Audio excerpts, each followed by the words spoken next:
Morning everybody, so now I am going with Carolina to La Mitad del Mundo, or I guess the supposedly where the actual equator is, but I think it's been proven that that's not the exact one, but close enough.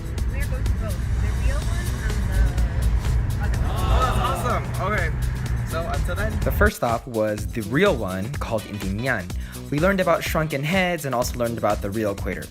We performed all sorts of really weird experiments to prove that we were actually on the equator line, such as trying to balance an egg on a nail head.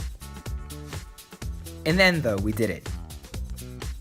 Another test we performed was to see how the water would drain. On the equator line, the water goes straight down.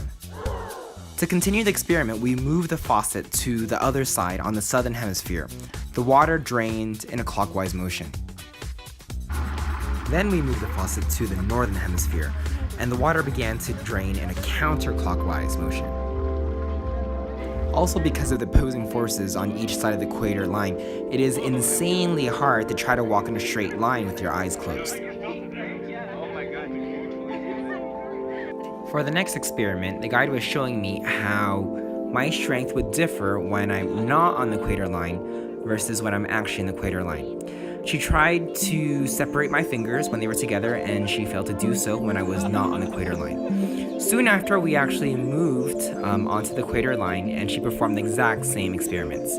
I was completely off balance, especially when I tried to push up. As you can see here, I'm leaning forward. I felt actually the forces pushing me forward. And as she tried to separate my fingers as well, it was way easier for her to do so. Next up, we stopped by the super touristy Mitad del Mundo. This one is the actual incorrect equator line, however, it was still really amazing in its own way. It had a very Disneyland-esque kind of feel to it.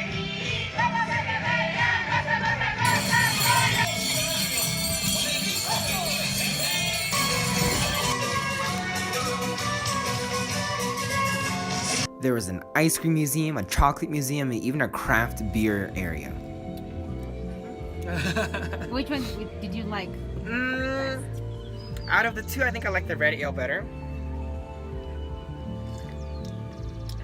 My favorite is golden, for sure. And finally, I leave you guys with this, the Andean wind instrument version of Suavecito.